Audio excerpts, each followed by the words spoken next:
Welcome to the Bullington Capital Report, hosted by Bill Bullington. For the next hour, you'll receive information on current market conditions and trends that could affect your financial future. If you have a question, you can participate in today's program by calling 216-901-0945. That's 216-901-0WHK. You can also reach Bill by going to his website, bullingtoncapital.com. And now, here's Bill Bullington. Oh, welcome back. Had a fun week in the market this week. I'm sure everybody was really excited by all that. Interesting. We were just talking just a couple weeks ago about how many days that were either up or down 2% in a day. And there have been more days where the markets, where the S&P 500 anyway. That's not the market, by the way. It's a segment of the market. But it's very popular and people like to watch it a lot, so we'll talk about it. And it was up or down 2% more times since the year 2000 than the entire 50 years prior to that. So we have more 2% up or down days from the year 2000 to today than we had from right after World War II all the way up to 2000. And I think last week we probably broke a record for as many times as the market swung 2% in a single day. And it's part of what we've been talking about here on the radio program for a long time. And before I get too heavily into that, I want to tell everybody, you need to listen to today's program because a little bit later we've got Jeff Brooks, and he's here in the studio with us now. Hi, Jeff. How you doing? Doing great. Thanks for having me, Bill. Oh, no problem. And Jeff's a CPA. He's got a bunch of other designations. He's with a local accounting firm, Apple Growth Partners, right here in Northeast Ohio. And they've been doing very well. We're going to have him talk a little bit about the tax reform that just passed and is now enacted and how that might have an impact on you, especially if you're a small business owner, what that might mean for you. If you're not such a small business owner, what that might mean for you. We got a ton of other topics that we'll be talking about. So he's going to be on a little bit later in today's program.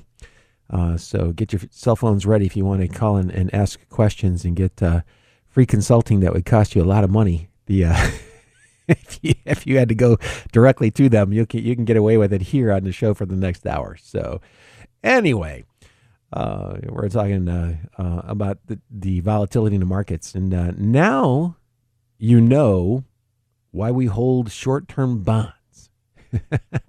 Why is that part of your portfolio? I always get those questions when the market's done very well.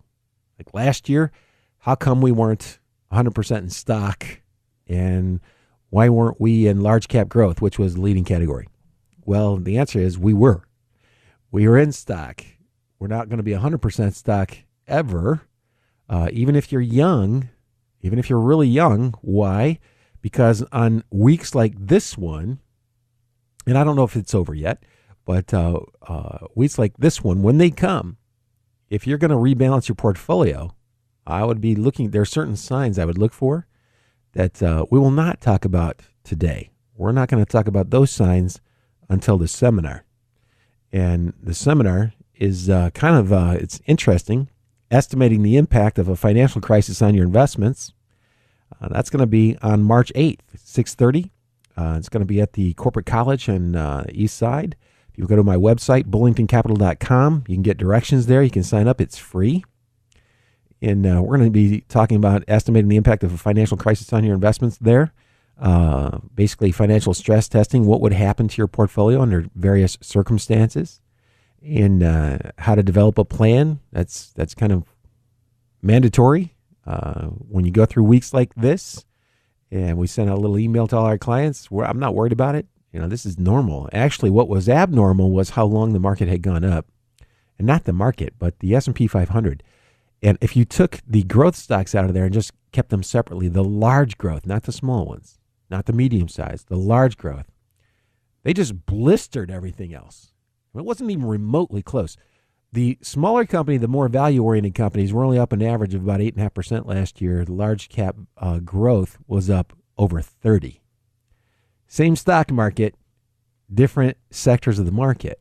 And I know I have the two categories, by the way, which have been receiving the vast majority of the assets, have been fixed income and all the funds that hold those stocks, like Facebook, Apple, Amazon, Google, the ones that did really, really well last year, many of which are overpriced now.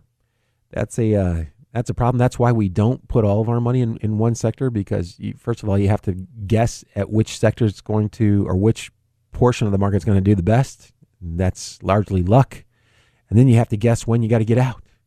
So you have to be perfect, in other words, in order to do that. And I can tell you, ask my kids, they'll tell you I'm not perfect. But you don't need to be perfect to be profitable. There's big difference between being profitable and being perfect.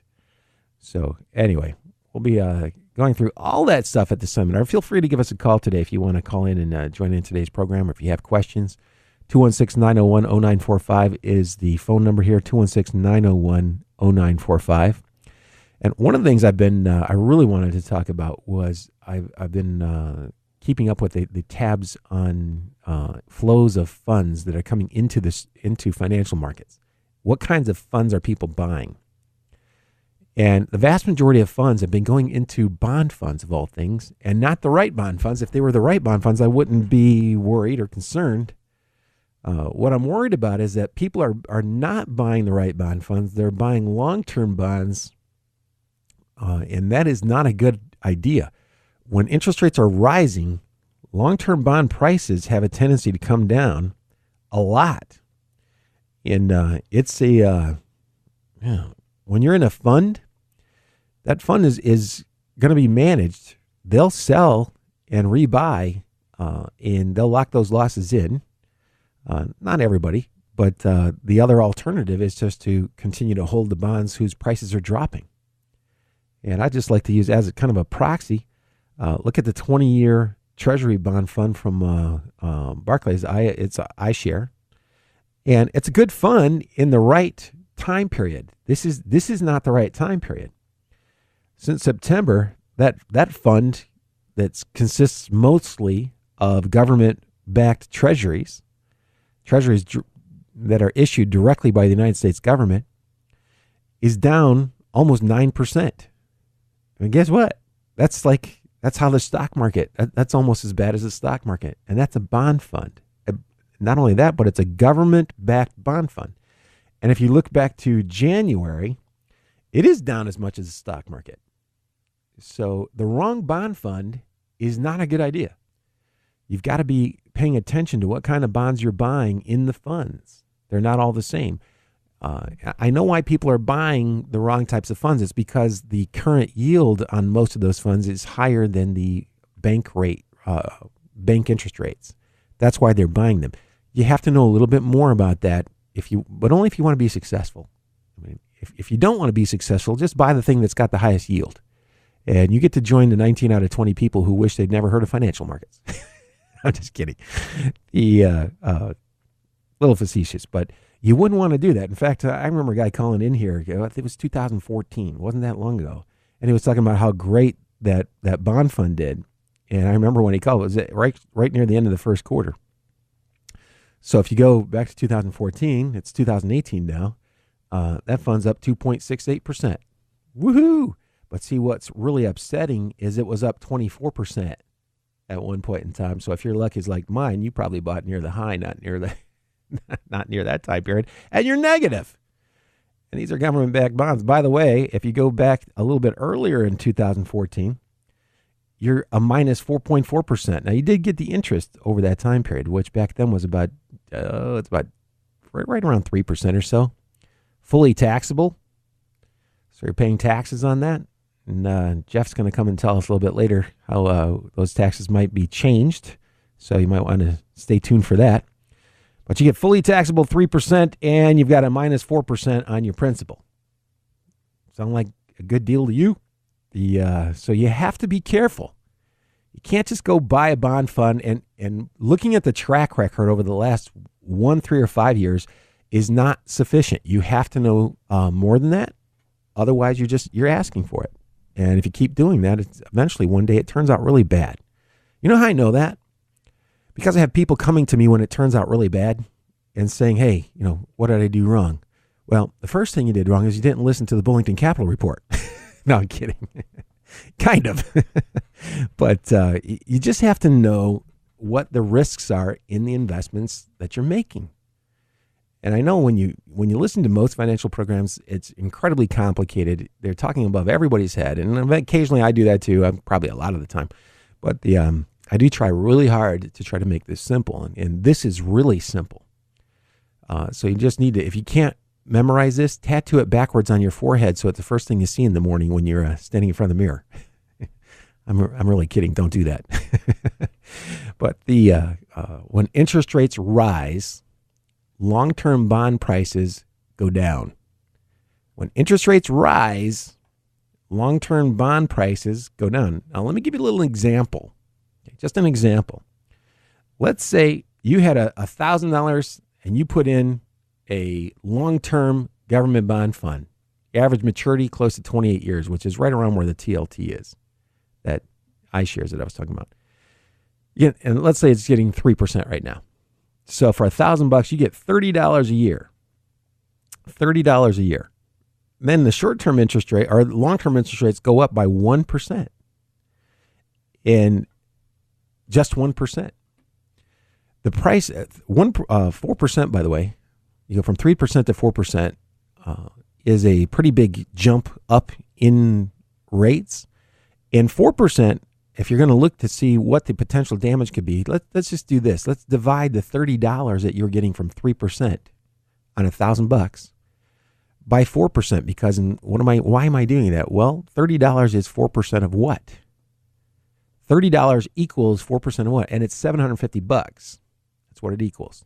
Now, I'm oversimplifying this because over the next 30 years, 1/30th of that bond, when it goes down to, if it were to drop to $750, it would mature 30 years from now back at $1,000. So you'd have to add that back in.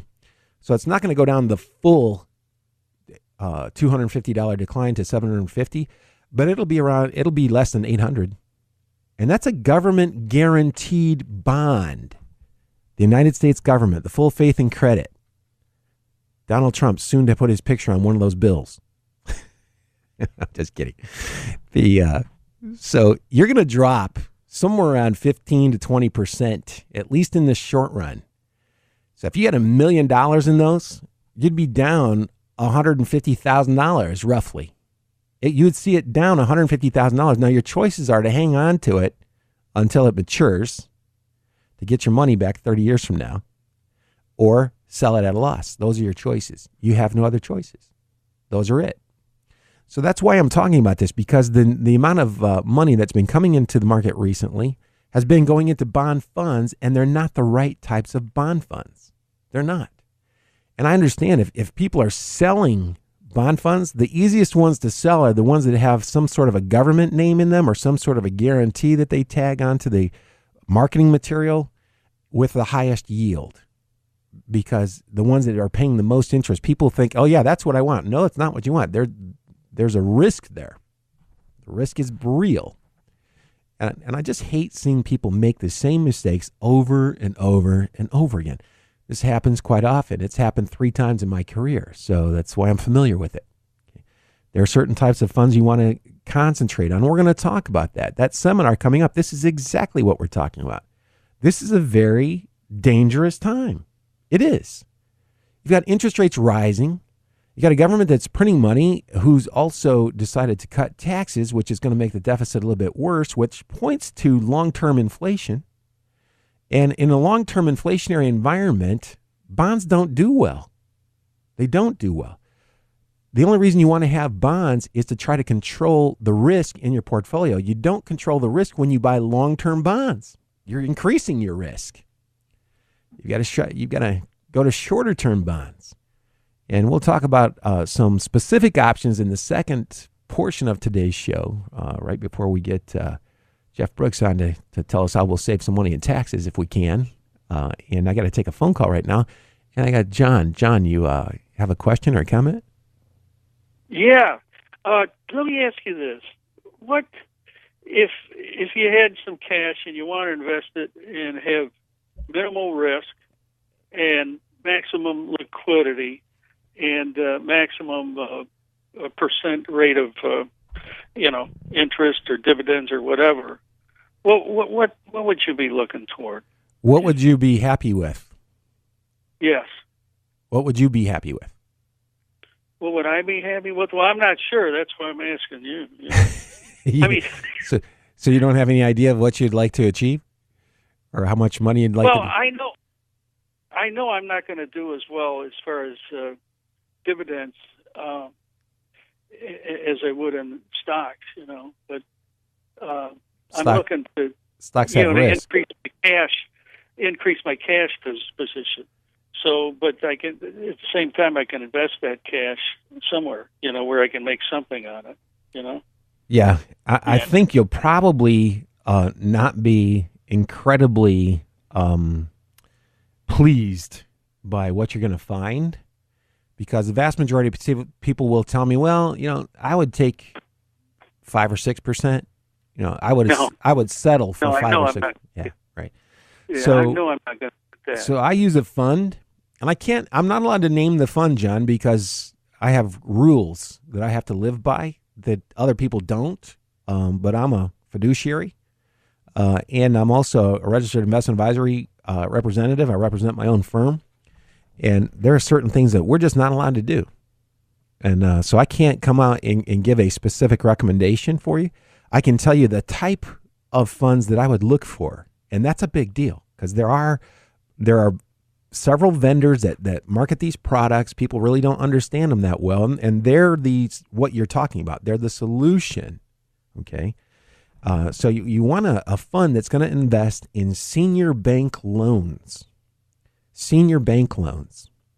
Those are loans that are all investment grade. They're picked by the companies that are managing those funds and their ability to pay that back. And the reason they have the word senior in them is that they come first. If a company got in trouble, these loans are getting paid off before they're actually loans that banks have sold. And you know how the bank is about getting their money. they're first in line. They go before the IRS does.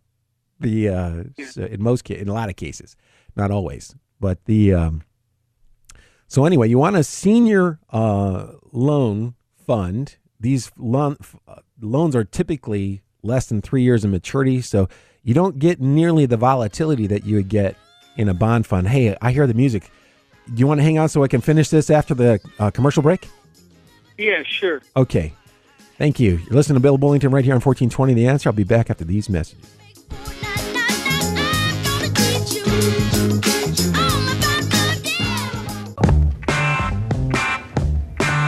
Let me tell you how it will be. And we're back. Hey, John, you still there? Yeah, I'm here.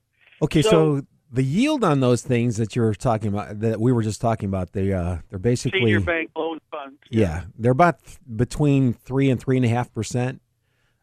The funds are completely liquid. You can sell them anytime you want. I probably would stay away from a fund that's less than $100 million in assets. Its liquidity might not be that great. And here's the thing you have to understand about these. If you get into a financial crisis like 2008, 2009, the share price can drop below the net asset value of the fund. So if you're prone to panicking and selling when everybody else is, this is not something you'd want to invest in, because you'd have been down.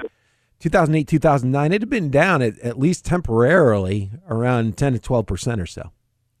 Even though they were senior bank loans, because that has to do with actually the liquidity, and that's something no one talks about ever.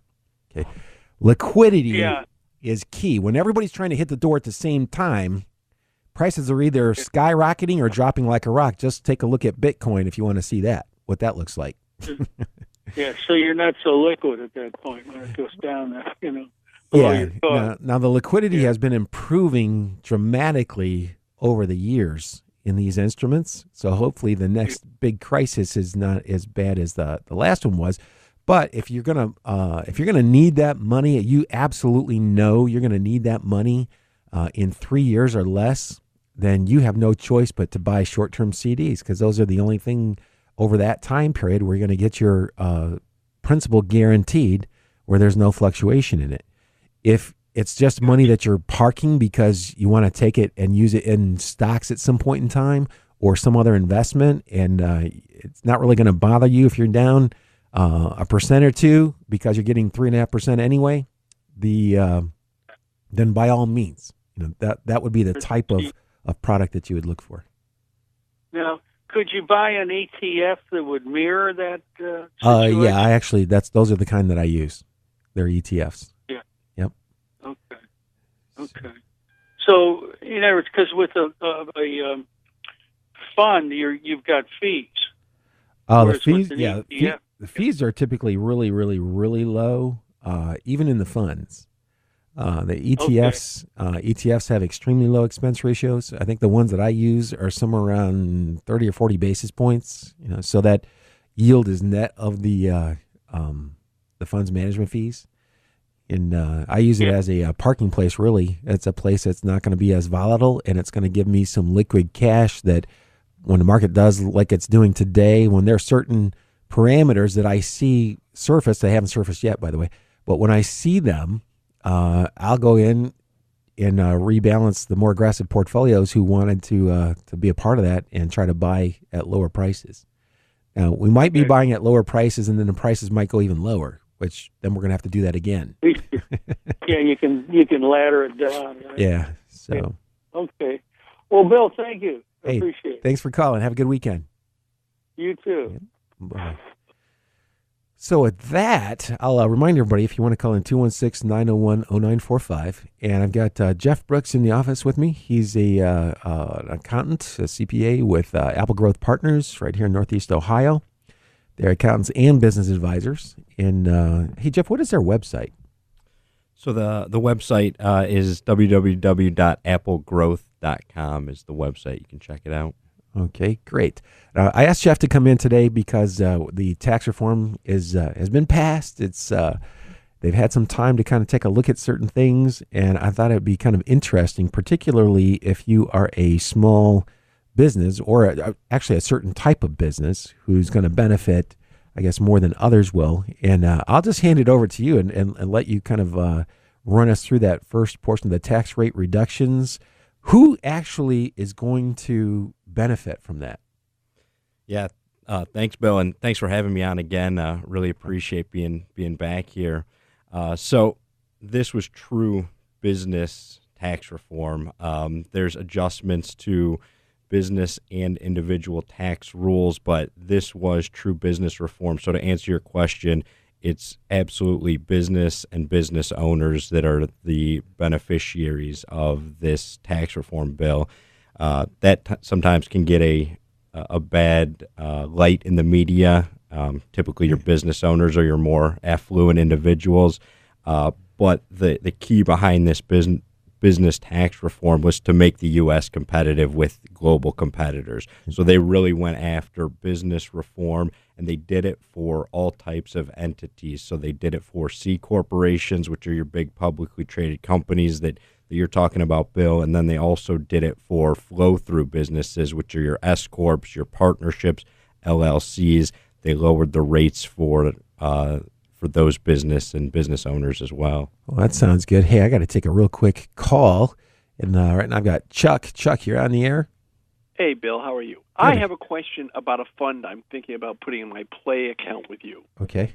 It's ARDC. Okay. Specific advice like that, I have to I have to talk to you in my office. No, but I'm just in general. Yeah. It looks like it's paying about 8 or 9% monthly. Okay, well, I can tell you this right off the bat, Chuck. Anything that's paying 8 or 9% monthly in today's environment, okay, is not safe. Who in the heck would pay 8 or 9%? And by the way, then you've got the market makers in the bonds and those products that they get paid. And then you got the distribution companies who have a management fee and they get paid. So the gross return on those bonds, those notes, has to be somewhere around 9.5% or 10%. And who in the world would pay that rate if they didn't absolutely have to? And the people who absolutely have to pay it, so I don't even have to look this fund up. That's what I'm telling you, I guess. I don't have to look it up. It's a dynamic credit allocation fund. That means they're buying high yield debt that's very risky. And by the way, if you bought the fund in 2013, it went down 40% by 2016, and it's rallied a lot since then. So you might as well. I would rather do the dividend dog strategy than I'd want to do that one. Okay, thanks. Thank you, though. That was a great question, though. And anyway, we'll get back to the taxes. I always feel bad when I have to tell somebody something like that, because I know a lot of people are listening and they're happy, they're excited. They found 8%. Sounds pretty good. Sounds very similar to what you were just talking about. No, it is not the same. It's very different. The name, believe me, the marketers understand that a lot of this is just the name. People don't really look into what they're doing with it. And I will go back and look up that fund just to verify what I just said. But I've been around the block a few times, and I can tell you, when you put the credit allocation fund and I see the yield, I know. I look at the chart. It's a bond fund that drops 40%. Okay, there's risk, like real risk there. The fund that I was talking to you about, I think the maximum decline since that fund came out was somewhere around 4 or 5%. The big difference between 4 and 5 and 40. Although I'll have people say, well, it went down 4%. Obviously, you didn't do very well in math in high school. 4% and 40% are two different things. Kind of like the taxes that we were talking about. So you're going to get a flat rate, a corporate of 21%. That's a huge drop, by the way. Yeah, that's a huge deal for your public traded companies. I mean, you've seen the announcements from these companies. They were at 35%, now at 21%.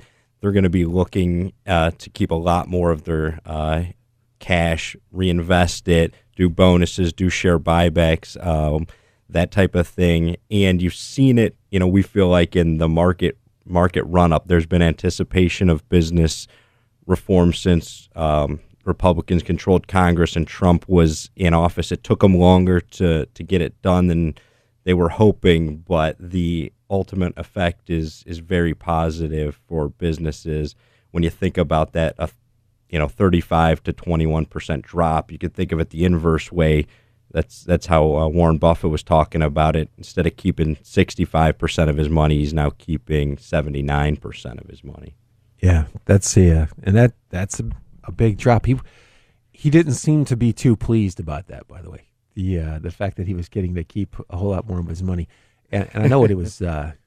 I know what he's alluding to, and he's right. There are some situations when you've got trillions of dollars worth of debt, to do a tax cut in the face of that doesn't make a lot of sense. But I can see both sides of the argument too. You are having people repatriate money, bring back here. The guy at Apple talked about all the jobs that he's going to add and the structures and facilities he's going to be building here in the United States. So it'll be interesting to see if it actually does lead to higher GDP growth, which can offset the tax cuts. And that's something that a lot of people don't really think that much about. And even a guy like Warren Buffett, I mean, he's still a man. He's not a god. He can't see the future any better than anybody else. And if you've ever read back at some of his annual reports and saw his success rate in predicting what the economy was going to do, you'd be going, oh. And it's a great business. He can identify businesses very well. It can acquire them at good prices. And a lot of them have done extremely well for that company, obviously, because he's done as well as he has. But, we're still people. And people are prone to make mistakes. And I get it. I understand completely both sides. It's too early to tell. But it is interesting that, the corporate tax rate is going to come down to 21%. Because we were so much higher than so many other countries, and it put us at a big disadvantage, a huge disadvantage. And it'd be nice to see some of that come back. So I think did you want to go right to the next topic, the accelerated depreciation, or was there something more important that you wanted to cover? Well, I was just going to highlight then on the four flow-through businesses. They did it right on this aspect. They made sure that there's a lot of large businesses and small businesses that are not structured as C corps. They're what's known as flow-through entities. So the owners pay the tax. And what they did in that area was they lowered the individual top rate to 37%, and then they put in this new qualified business income deduction of 20%. There's certain rules around that that certain businesses don't qualify for it all the way. So that's one thing we're working with our clients on is looking at how to maximize that deduction. But if you get the full deduction, it brings your personal business income down under 30%. So individuals used to be getting taxed at 39.6%. They're down under 30%. So it's great for business owners of all kinds. So those are the great things for business owners. If you're a business owner out there and you're not projecting to be paying lower taxes, you're not planning for that extra your cash flow, we think you're doing yourself a disservice. You might not be working with the right CPA. We'd love to talk with you and, Sure. and just go through some of those items because the tax rates coming down are huge. There's also some other benefits in there. That's what you were alluding to, Bill, that accelerated depreciation. So in the tax law, they also put in place, this was actually retroactive starting in September of 2017. You could actually take 100% write-off of any equipment that you buy and put in service. So you're trying to expand, you can go and immediately take that. You put $1 million machine in place, you can take that $1 million right off your taxable income for that year. So that's huge. They also put in some other provisions. They're allowing the cash method of accounting for more businesses, up to $25 million in sales. So that's huge for some of our clients. It really is. I have to tell you, that used to bother me a lot when I would see that they were forcing these guys to carry assets on their books for several years to avoid them being able to deduct the full expenses. And a lot of those products, their useful lives were nowhere near as long as the IRS tables said they were. Mm-hmm. And so that really, they were penalizing them. The smaller businesses were getting penalized. That was my opinion, anyway. You spend the money. Good luck getting your money back on that equipment, and good luck for holding to the value of the table that the IRS set out. Yeah, great point. So they put those in place. They also left some.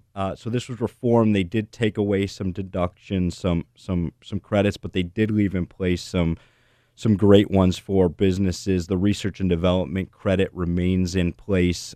That's great for public companies. They can actually use that to lower their effective rate well below 21% if they're doing research in the United States. So can small businesses. They can take advantage of that as well. Also, work opportunity tax credit out there remains in place for 2018 and 2019. If you're hiring certain types of workers, there's a tax credit out there. So that's all the good news and the advantages from tax reform. Now, as you mentioned, Bill, this was, budget. It did create additional budget deficit, at least projected by the CBO.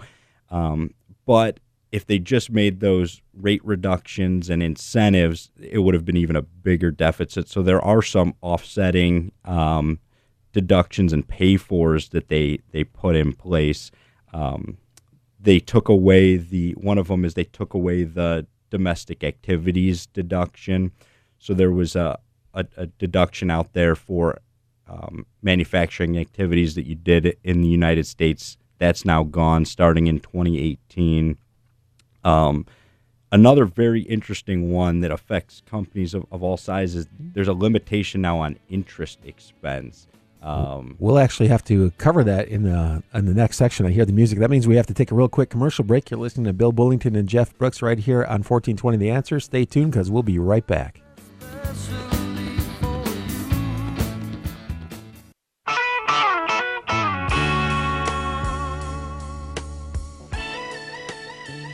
I remember that song eerily being played over the loudspeakers at the public school that I used to, or public pool that I used to go to when I was a little kid. That's a little creepy. Anyway, I've got a real quick call online. Jerry, you have a question for us? Yeah, Yes, good morning, Bill. I invest in real estate on a routine basis. I have both a home equity loan as well as a individual line of credit based on some property that I own. Okay. And if I understand correctly, the new tax law pretty much wipes out any interest benefits on the home equity loan. However, can the personal line of credit against rental property, that still can be used for with tax benefits, can it not? Yeah, hey Jerry, this is Jeff. That is correct. So if it's going into a business, the rental property that you're talking about, that interest expense would still be deductible. The home equity piece that's not deductible anymore is on the itemized deductions, meaning you were using that interest for maybe a home improvement, but maybe a vacation, something like that. That's no longer deductible. Sure. So it's completely home equity loans are completely wiped out from an interest perspective, huh? On a personal perspective, that's correct. If you're using the funds from a business perspective, you could likely structure it to still be deductible. Okay. It would be better probably just to use it based on rental property. That way there's no question as far as the usage on it, I would assume, correct? Yeah, that would be the recommendation. There is tracing rules that you follow with IRS guidelines to what you use the money for, but a direct correlation is just the cleanest way to do it. That's what I thought. Okay, thank you so much. Hey, thanks for calling. And let's see if we're able to help somebody out there. Awesome. So, in fact, I forget what did you want to talk about? There was the interest piece. The one, I guess, caveat to the interest. Going back to it, we're starting to go into it. So there is limitations on business interest. So there is now a 30% of EBITDA limitation on business interest. So you've got your highly levered companies or a year in which you have a down year, you could actually be limited on your interest deduction. And what gets really interesting is in 4 years, that goes from EBITDA to EBIT, 30% limitation. So when we run the numbers for our clients, it starts to matter more out in 5 years. And it'll be interesting to see how people use debt products and interest to make sure when you're looking at the after tax cost of that interest. Right. So if you're a business owner and you have a lot of debt, you might want to set up a consultation and start talking about what you might be able to do in response to that. So absolutely. And then a couple others just wanted to hit on like-kind exchanges. People used to do those for car trade-ins, equipment trade-ins, or property exchanges. Those are now no longer allowed for equipment or vehicles. It's only for real estate on like-kind exchanges. There's a number of other deductions, but probably the last one that's getting a lot of talk, very interesting, we're getting a lot of calls from our clients, is meals and entertainment deduction. So this used to be a 50% allowed deduction under the old tax law in 2017. Starting in 2018, meals and entertainment deduction has changed dramatically. So entertainment no longer deductible at all. And the one that's getting a lot of discussion is meals where you're entertaining clients or meals that are related to entertainment. Based on kind of a detailed read of the code section, those are no longer deductible as well. So some meals still are deductible, but those are where you're bringing, a meal in-house for your client, your employees. Sorry, not your clients, your employees, or meals when you're traveling. But if you're entertaining clients, those are actually no longer deductible as well. Domino's has to be excited about that. Pizza delivered to work. Just kidding. Well, there's definitely some winners and losers because you think about it. Golf courses. This probably hurts the top line. A company like Dave and Buster's, it probably hurts the top line. Yeah, there are a lot of businesses I think are going to get hurt. Restaurants, I mean, if you're not taking people out, to entertain, meals and entertainment, not being able to deduct 50% of that expense, all of a sudden you're probably not going out quite as frequently. Yeah. And so the waiters, the waitresses, that has a direct impact on them. If the volume does in fact slow down, that's going to impact their bottom lines, immediately. Absolutely. I mean, people are still going to be doing it, but you're right, it could slow down. And we haven't seen, policy changes at companies yet, because there's still a little bit of debate, and there's still going to be more clarity and guidance around this topic. So we haven't seen it yet, but it's coming, on this topic. Right. One of the things I think I would probably, just in reviewing the overall material that you sent me, I got some material from a company that for individuals, it seems to me that there are cuts. There are definitely cuts. Some people are going to benefit, some people aren't. The cuts, in my opinion, they weren't nearly as large as I had anticipated them to be. I think you and I had talked about this. I think it's probably going to save me about $4,000 somewhere on there, which is good. But it's not like it's I'm going woohoo. That's not a really fancy vacation. Right.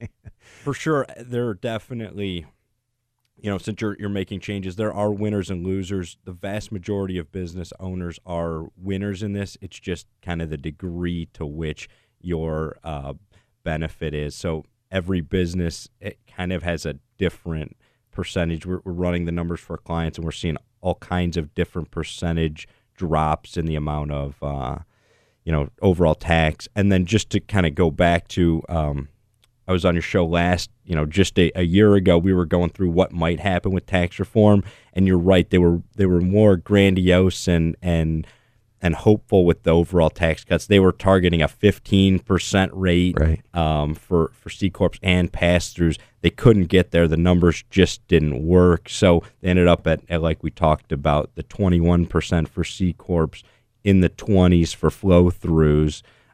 So it wasn't quite as big as you'd hope for, but it's still, better than a sharp stick in the eye type thing. One of the things I wanted to talk about really briefly, and by the way, if you're tuning in for the first time, this is Bill Bullington. I'm here every Saturday morning. We normally talk about investing, but I thought this is a good time to be talking about tax reform because taxes are coming up. So I wanted to bring Jeff Brooks in. He's with Apple Growth Partners. Do a ton of businesses in Northeast Ohio. Some of them are actually pretty big. One of the things that kind of stood out in my mind when I was looking at the letter that you sent me on these topics was the alternative minimum tax, and that it's only going to apply to over $1 million. Is that for businesses or no? It looks like it's the individuals. Is that right? Yeah. So I can jump in. So for C corp filers, alternative minimum tax was completely repealed. The hope was to have it completely repealed on the individual side as well. That did not happen, but they've drastically raised the level. So now it's only going to apply to individuals with over $1 million of income. So a lot of people who had been in alternative minimum tax will now be out of dealing with kind of the hassle and additional potential tax there. Right. So the AMT for a small business owner, what was the old threshold? Do you remember? I don't have the exact threshold off the top, but it was less than half of that. Yeah, I think it was a lot less than half of that, actually. I remember the number being relatively low, and that was a killer, man, because you'd have all this. You buy a triple tax-free bond from a hospital somewhere in Ohio somewhere, no state, local, or federal taxes, but if you had more than a certain amount of income coming from those, they taxed them anyway.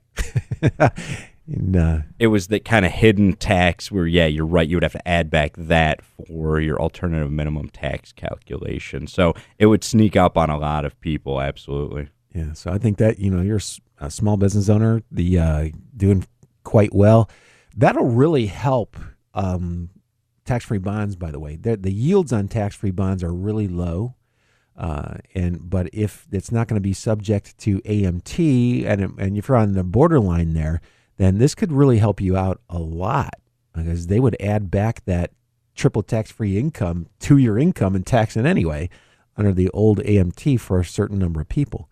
So that's a big deal. I did not realize that was happening. I just realized that this morning as I was reading it. Yeah, so I like that. That's awesome.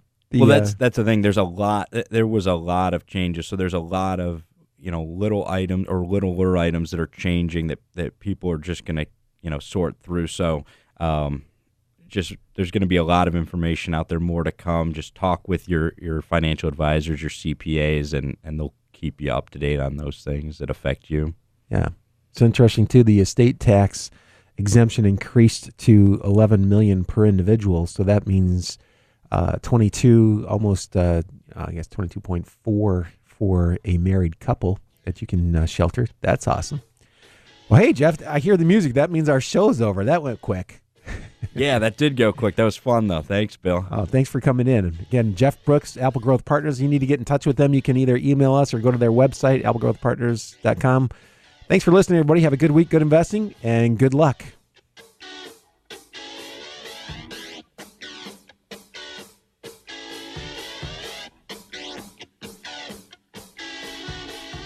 You just caught another edition of the Bullington Capital Report, broadcasting every Saturday at 11 a.m. on AM 1420, The Answer. If you have a question and you'd like to speak to Bill personally, you can call him at 330-664-0700.